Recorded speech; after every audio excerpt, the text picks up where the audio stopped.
Bonjour à toutes et tous, bienvenue dans les coulisses du Grand Lyon. Mon invité du jour, Renaud Père, bonjour. Bonjour.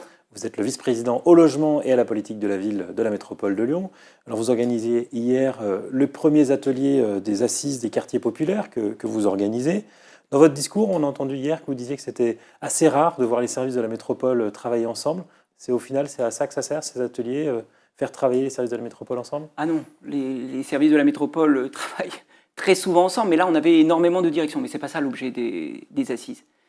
L'objet des assises, c'est de faire remonter le plus possible la parole des habitants et des habitantes des quartiers populaires que souvent on n'écoute pas, des structures, des associations. Quand je dis structures, je pense aux centres sociaux qui sont des acteurs majeurs de nos quartiers populaires, des régies de quartier, des associations, qu'elles soient culturelles, sportives, qu'elles soient engagées dans la question de l'insertion. Il faut faire remonter la parole des habitants et des habitantes pour mieux prendre en charge, pour mieux apporter des services publics, de la politique publique dans nos quartiers populaires. Ce qui a été dit, c'est qu'il y avait assez peu d'habitants sur les premiers ateliers hier. C'est toujours la difficulté de faire participer les habitants à ce type de projet de consultation? La salle était comble, la salle était pleine et après... D'élus, d'associatifs, de techniciens? Non, alors élus assez peu, puisque l'idée c'est que les élus ne soient pas là pour orienter les débats, qu'ils soient à la limite dans l'écoute, mais nous veillons vraiment plutôt à venir à la fin de chacun des ateliers. Non, il y avait des structures et des associations, c'est l'objet aussi quand même de ces assises, il y avait des habitants, mais si vous voulez dire par là que c'est difficile de mobiliser les habitants et habitantes de manière générale, mais peut-être encore plus dans les quartiers populaires, c'est une réalité. C'est bien pour cela que nous faisons les assises. C'est bien pour essayer de mobiliser le plus possible en faisant varier tous les dispositifs de participation, qu'ils soient en présentiel, et nous y tenons, qu'ils soient en ligne, notamment via la plateforme de la métropole. Et puis en plus, il y aura évidemment la plénière le 6 avril, où nous souhaitons que ce soit de l'interpellation. En présence du ministre de la Ville. Le ministre de la Ville sera là et va nous permettre d'ouvrir cette plénière des assises, mais nous voulons de l'interpellation qui viendra des ateliers, donc il y aura de la remontée de propositions, mais de l'interpellation directe. C'est pour ça que j'invite tous les habitants et les habitantes qui le souhaitent à s'inscrire pour la plénière le 6 avril, parce qu'il faut interpeller. C'est exactement l'objet de ces assises. Mais ils peuvent proposer des idées aussi. Vous avez dit au Progrès que, par contre, il n'y aurait pas de baguette magique. Donc, à quoi ça sert? Alors, je vois que c'est le titre qui a été retenu par le Progrès. Dès lors qu'on ne veut pas être du tout dans la démagogie, en disant que c'est toujours très compliqué, qu'il y aura des propositions et que nous voulons très vite, après le 6 avril, engager des choses via des expérimentations, via des initiatives, mais qu'il faut aussi prendre le temps, que certaines mesures prendront peut-être un peu plus de temps. C'était ça l'objet de mon propos. Et je le redis, nous voulons agir, sans quoi nous ne mettrions pas en place 8 ateliers et une plénière toute la journée du 6 avril pour rédiger un contrat de ville. Vous savez que c'est quand même le document qui oriente la politique de la ville, la politique dans les quartiers populaires.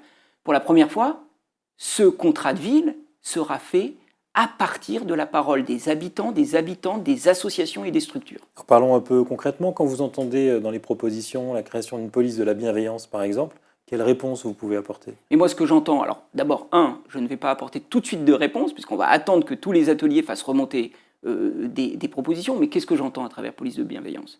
C'est que nous sommes dans une société de plus en plus violente, dans une société où les relations sociales sont de plus en plus dures, où, notamment dans les quartiers populaires, il y a des questions de tranquillité publique, de sécurité, il y a des questions de relations sociales qui sont aujourd'hui très dures. Et puis il y a un besoin de proximité. Donc quand j'entends police de bienveillance, moi j'entends un appel à l'ensemble des pouvoirs publics, bien sûr la ville de Lyon, bien sûr, en l'occurrence puisque c'était ici dans un quartier populaire de la ville de Lyon, bien sûr la métropole, mais bien sûr également l'État. Oui, il y a un besoin de services publics, de proximité, de présence humaine dans nos quartiers populaires. Ça remonte à la fois à travers ces ateliers, le premier, c'était déjà présent dans un autre dispositif participatif qui porte ses fruits, que j'avais initié à la métropole de Lyon avec le président de la métropole, qui s'appelle le Livre blanc de l'habitat, où on nous demande de la présence dans les immeubles, dans les quartiers. C'est ça qu'on dit. Et je trouve ça extrêmement positif qu'on dise que ce dont on a besoin, c'est de la présence pour que les relations sociales soient bienveillantes. Oui, c'est une vraie attente des habitants et des habitantes. Dans le petit discours que vous avez fait hier, un peu en conclusion, vous avez annoncé des actions concrètes, notamment sur le commerce de proximité, en utilisant plus systématiquement les outils dont vous disposez, et la lutte contre les discriminations. Là-dessus, vous avez des actions concrètes qui peuvent être engagées ? Sur ces 2 points, c'est un enjeu majeur.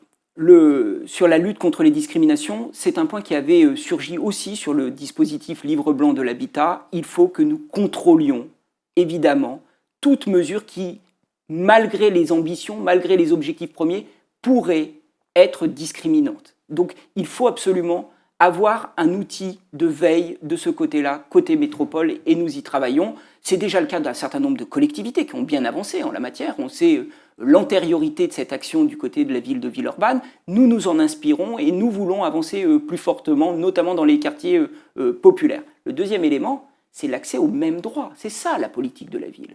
C'est avoir accès aux mêmes droits que des habitants et habitantes d'autres quartiers. Et en l'occurrence, il y a un vrai enjeu du côté des commerces. Ce n'est pas le cas seulement dans la métropole de Lyon, ça remonte de bon nombre d'autres villes françaises. Nous avons des dispositifs qui nous permettent de le faire. Ce sont notamment les sociétés d'économie mixte, et on en a une à la métropole qui agit déjà, qui agit fortement dans un certain nombre de quartiers. On travaille sur la commune de Givors dans ce sens, on travaille sur la commune de Saint-Fond également dans ce sens. C'est la société d'économie mixte qui s'appelle SEM Patrimonial, la SEMPAT.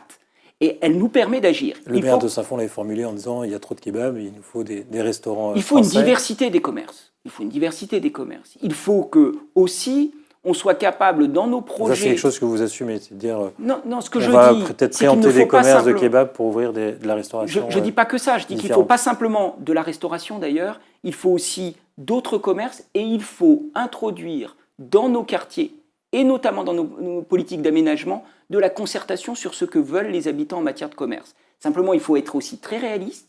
Une partie des commerces ne s'installe plus dans les quartiers populaires, faute de rentabilité. Ils ont peut-être besoin d'une aide publique, d'un accompagnement. C'est l'objet des sociétés d'économie mixte. Vous savez, c'est exactement le même enjeu que nous avons dans certaines zones blanches de notre pays, c'est-à-dire des zones qui sont plutôt désertiques, où il n'y a plus un commerce de proximité dans une aire de 10 km. C'est ça ce sur quoi il faut travailler, c'est-à-dire accompagner les commerces à s'installer parce que ce sont des leviers de la proximité.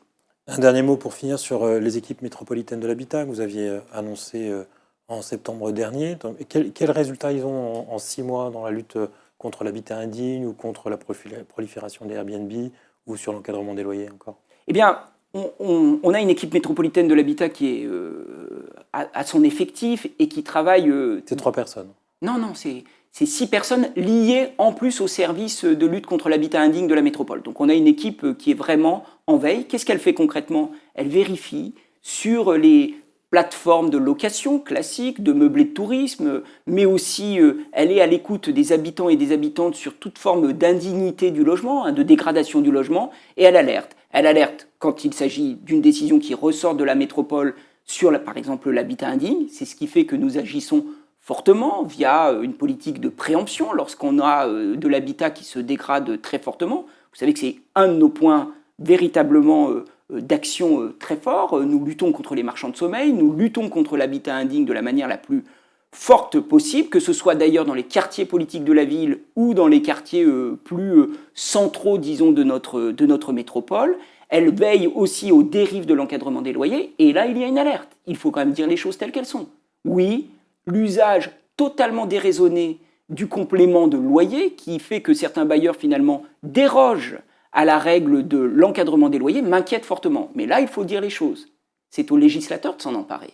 C'est au gouvernement également de s'en emparer. Parce que si on ne va pas au bout de la logique de l'encadrement des loyers en fixant des règles à ce complément de loyer, alors la mesure d'encadrement des loyers risque de passer à côté. C'est pour cela que j'ai proposé aux professionnels de l'immobilier que nous travaillons ici, dans la métropole de Lyon, à une première définition du complément de loyer. Pour le moment, ils ne m'ont pas répondu, mais j'ai bon espoir qu'on puisse avancer avec eux et que ça puisse donner un signal au gouvernement sur la nécessité de légiférer, ou en tout cas d'avoir un texte qui nous permette d'encadrer le complément de loyer, sans quoi, encore une fois, les habitants et habitantes ne verront pas les avantages de cette mesure qui, pour eux, est primordiale, parce que c'est une mesure de pouvoir d'achat dans cette ville où il devient impossible de se loger tant le logement est cher. Et en la matière, est-ce que vos demandes aux propriétaires ne sont pas trop complexes? On a vu que l'adjointe au logement de la ville de Lyon, Sandrine Runel, avait été épinglée pour un habitat qui était loué dans des conditions indignes et dont le bail ne respectait pas les règles évoquées en la matière. Elle a dit que c'était compliqué de rédiger un bail. Si l'adjointe au logement de la ville de Lyon n'y arrive pas, comment s'en sortent la plupart des propriétaires? Je crois qu'elle est adjointe aux affaires sociales, mais en l'occurrence, il n'y a pas de sujet. J'ai suivi, comme vous, ce dossier, j'ai vu ces rebondissements dans la presse, et donc c'est un dossier qui, à mon avis, est clos. Mais néanmoins, oui, toute forme d'entorse, soit au logement indigne, soit à l'encadrement des loyers, doit être combattue. C'est mon quotidien. C'est-à-dire que nous veillons avec cette équipe métropolitaine de l'habitat à toutes les formes d'entorse, dès lors qu'un locataire s'adresse à nous. Donc dès lors qu'il y a... Donc, concrètement, vous êtes intervenu auprès d'elle pour lui expliquer comment rédiger son bail? Dès lors qu'il y a un locataire, vous voyez bien que ça a été corrigé, donc dès lors qu'il y a un locataire... Parce que vous êtes intervenu? Dès lors qu'il y a un locataire qui intervient, nous, précisément, nous agissons. Encore une fois, avec l'État local qui doit veiller à ce que la loi soit appliquée. Oui, il faut combattre toute forme d'indignité du logement, je le redis, et il ne doit pas y avoir d'exception en la matière. Renaud Père, je vous remercie, et puis moi je vous dis à demain pour une nouvelle émission des coulisses du Grand Lyon.